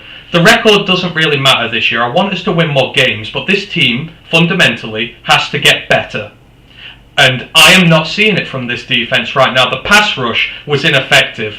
The secondary gave up big plays. Exactly the problem you had 12 months ago.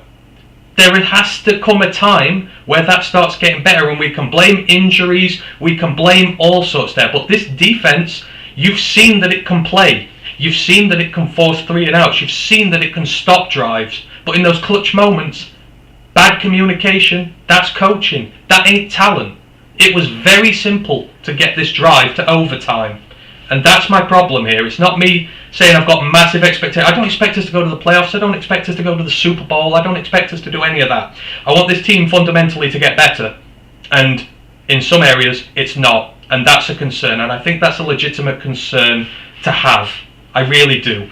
You say it's because Walker's out the game. Well, I expect my next man to come in and not bust the coverage. Next man up. I expect my guy to take an opportunity. Jerry Jacobs came in last year, undrafted free agent, took his opportunity. They're the guys I want here, not the guys who are busting it. So, like I say, I'm trying to be constructive criticism here. This ain't me saying the rebuild is dead, but it's me saying there are issues here which are concerning me because nothing's changing over a period of 12 months when it needs to. I mean, what do you think, Steve? I mean, the defense is still giving up 30 points a week.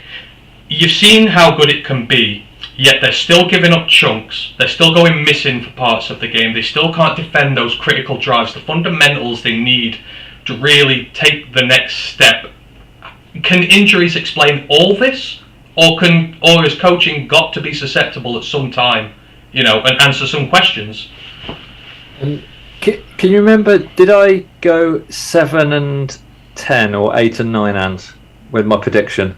What was my season prediction? Can you remember? I think everyone but Matt, most of us went like 6, 7 or 8. I think I said 7 and 10, I think, right? To win 7 matches, we've got to beat teams like... And I had these teams down for a win. I had us winning against the Jacksonville Jaguars. Jaguars look like one of the top 5 or 6 teams in the league so far this year.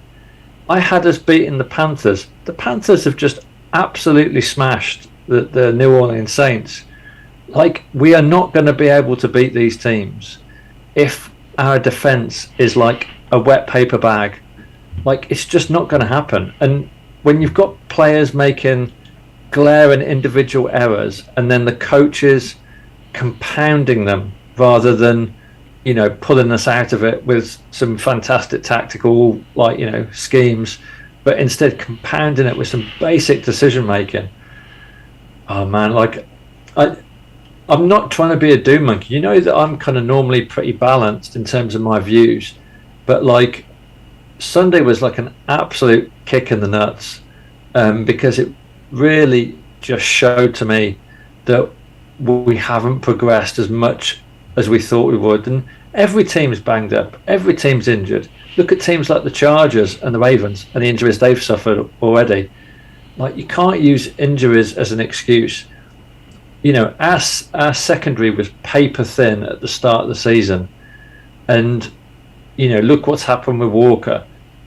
That's on the coaching staff. That's on how they drafted. That's on how they dealt with free agency, and the fact that all of these kind of like secondary prospects, messing around with Will Harris and Iffy, like, where's the talent to show for it? I get you. So I just don't. I don't think you can just. This has got to be, the players have got to take some accountability, and the coaches have got to take some accountability.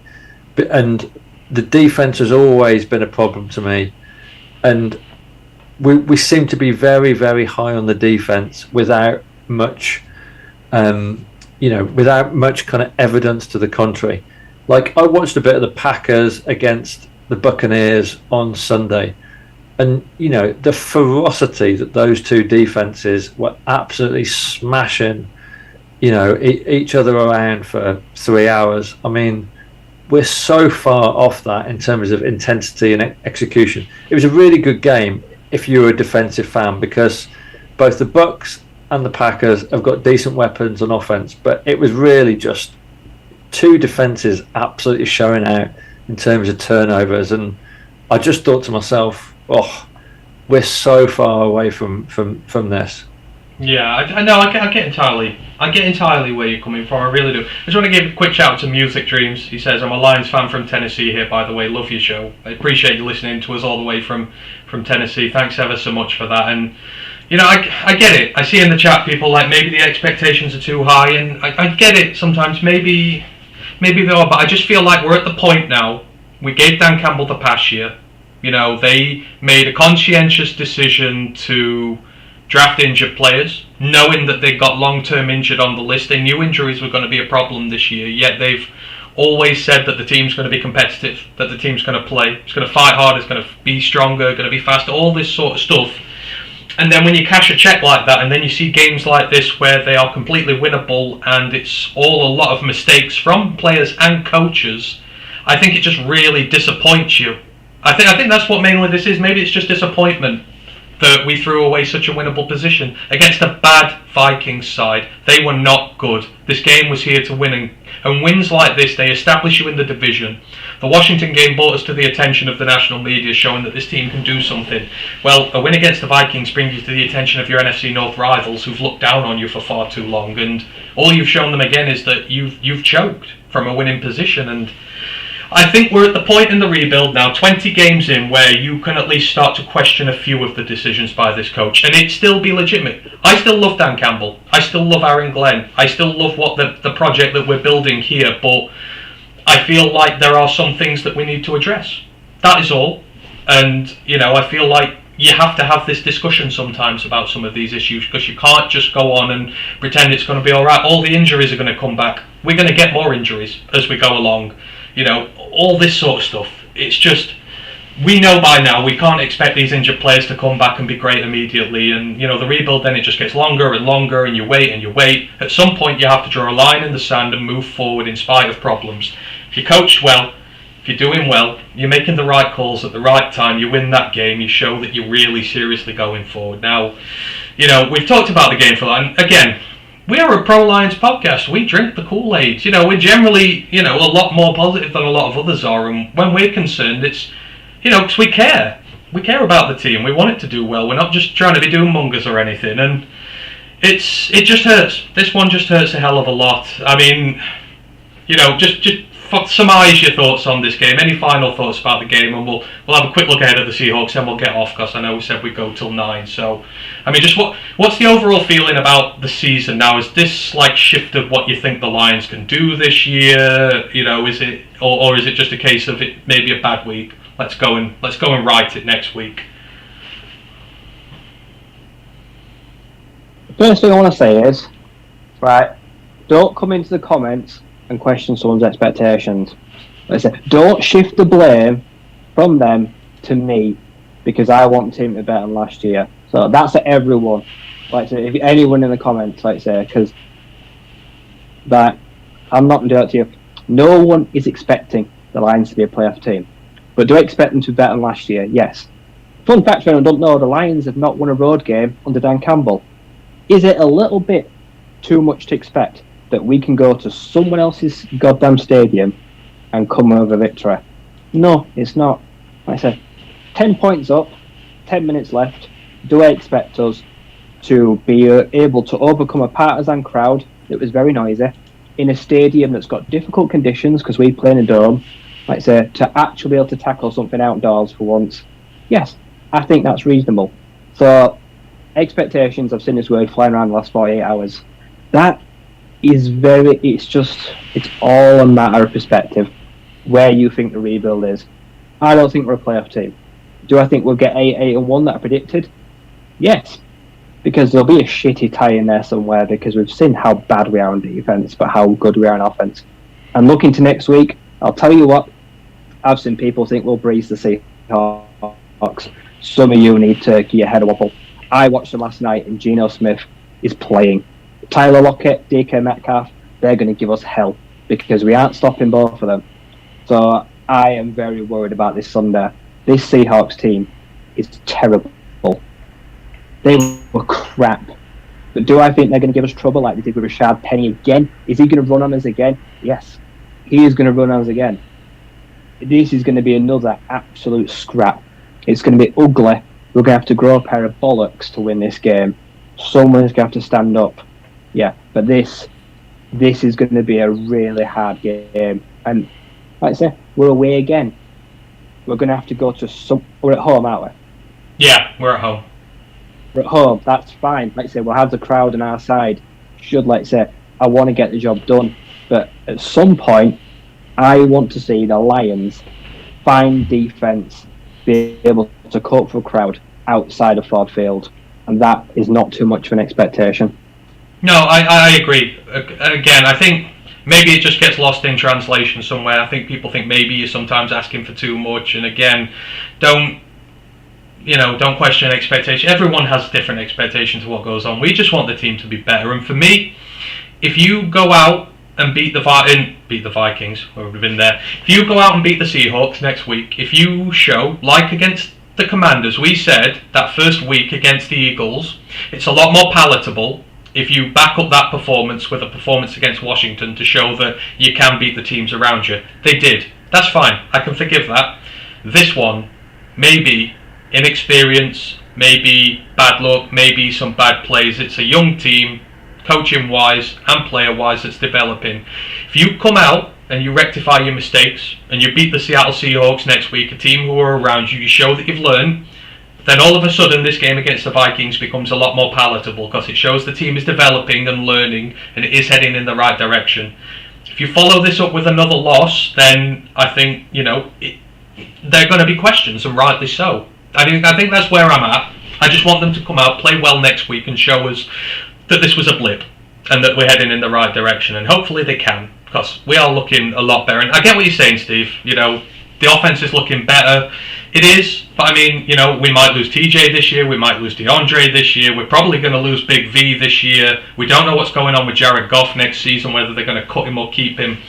Offense has changed quickly from year to year, and while we've got some corner pieces there, it could soon not be a strength next year, if you get what I mean. We can't sort of hang on our hat on it's a lot better now.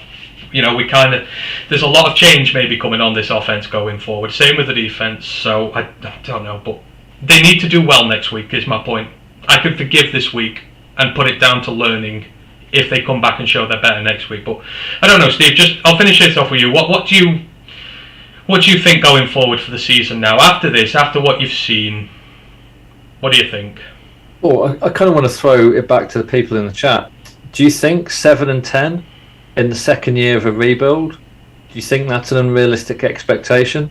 Like, what are we hoping for in the second year of a rebuild when, we're meant to have, let's not forget that a few months ago we won the draft. Is 7-10 unrealistic? I don't think I'm being unrealistic in saying that this is, I thought we were going to be 7-10. I don't think this is me in we have to beat these teams.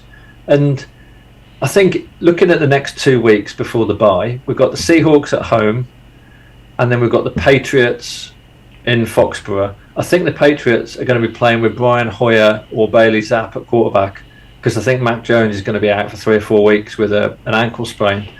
So if we get to the bye at 3-2, all I think is we're still on for 7-10, because our second half schedule is considerably tougher. And you look at some of the teams that you might have fancied before the season started, New York Giants, Jacksonville Jaguars. From what we've seen of them, they're slightly better teams than we maybe have anticipated. So I just think that the next 2 weeks are absolutely pivotal, because if we go into the bye 1-4, we're looking at first pick again, boys. Like, genuinely, I think we're looking at first pick, because I can't see how things are going to open up. If we go in 1-4, does that mean we've got to face 2 defeats against the fucking Bears this season? Because if we can't beat the Seahawks at home, I can't see us going to Soldier Field and beating the Bears in the middle of winter. So, I think that the fans need to kind of like step up a bit in terms of their, how much they're really behind this team, because we've got to get through the next 2 weeks. And if things go sour in the next 2 weeks, I think it could get ugly very quickly. Because as Ryan made the point, Tyler Lockett and DK Metcalf, well, Jeff Okudah can only cover one of those two. We know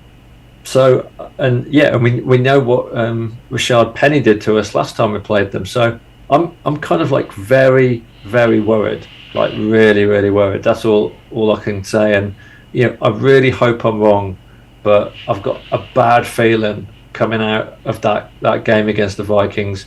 Like I said, 10 points up, foot on their throat, Dalvin Cook out the game. Jesus Christ, we didn't have a better chance of going 2-1 and making a statement in NFC North, and we fucked it right up.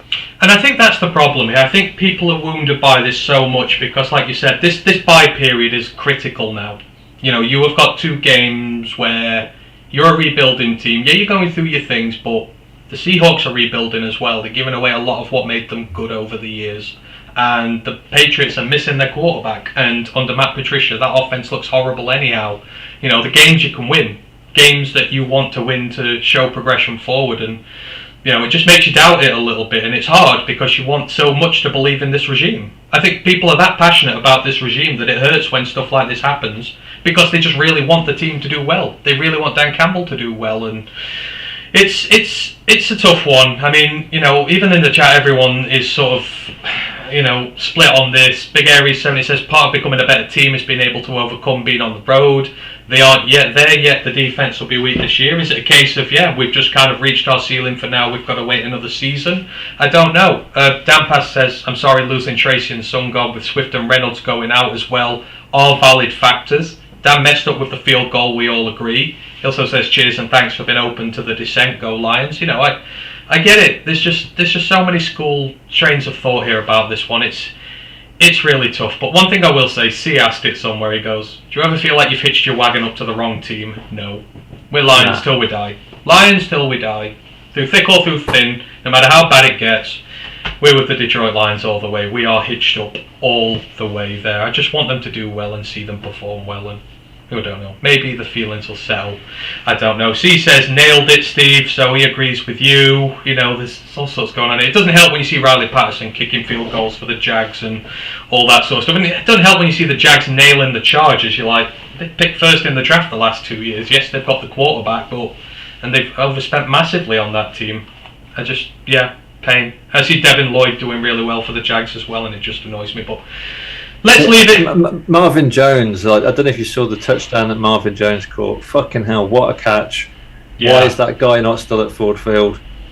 It was money, wasn't it? It was always going into a rough period with money. We can thank Bob Quinn for that for years to come, but it doesn't help when the players are there. But let's leave it there today. It's disappointing. Emotions are high at the minute, and I think we were all ready for that road win away at Minnesota, really just to say to the NFC North, we're really bad guys, and to have that snatched away just rips at you massive. I know it does with me. I was ready to break out the party hats and everything and be like, yeah, this is for real. You've got to fear us now. And it's just, maybe we are just that little notch there yet, and we've just got to wait a little bit longer until we're ready to do it. And these are still the guys to do it. So we'll see. Thanks to everyone who's joined us this evening on the Twitch chat, on the YouTube chat. We love you all. There's been a lot of new people in today. We really appreciate it. I know I'm sorry I'm not sorry. I'm not going to speak on behalf of these guys. It's been more negative than usual today, and justified in some cases, but we try to be as happy as we can on a lot of occasions. It just remains for me to tell you about the upcoming show. So me and Ryan are back on Wednesday. We'll be talking about college football on the College Football Pod. We will be reviewing week 4 of the college season. We will be previewing week 5, and we've got some player scouting requests from some of our listeners to do. Like say, if you want to come listen to the College Pod, you want to know anything about college football, any players, position groups, just let us know. Hit us up on Twitter, whatever. We will do the work there for you, and we will let you know what's going on in terms of some of the players you like or position groups you want to know about. The next main podcast is back on Thursday. We will have the Seattle Seahawks preview. Hopefully we'll have a guest on for that. We'll have the guy we usually get on for the draft. Hopefully he's about as knowledgeable about the NFL and the Seahawks as you get. So looking forward to that one there. Is there anything else anyone wants to get off the chest before I run down the socials and go? All I'll say is, if you don't, you've got to be here for when we're negative, otherwise you don't deserve us when we're positive. Because I can be radiant. I can be a beacon of hope. But this week, you were just never going to get it. And they knew what they were coming for. Exactly. People in Discord knew that I was going to be like this. And if it's Steve-O in the chat, I want having a go at you. I don't take offence or but yeah, it's a bad week. Yeah, so if it happens again next week, I won't be on next Monday. I'll promise you all that. I'll just take the day off and I'll let someone else come and do it.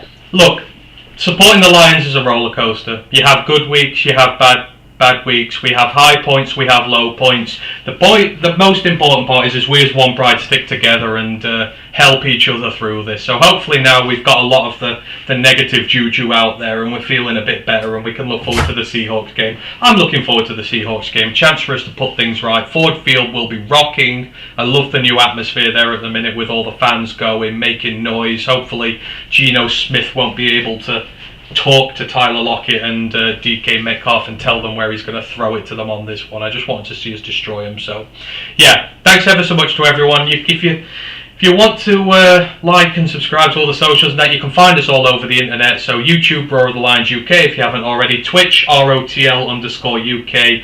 Facebook, our page, Roar of the Lions UK. Our Facebook group, Detroit Lions Fans UK, One Pride Worldwide.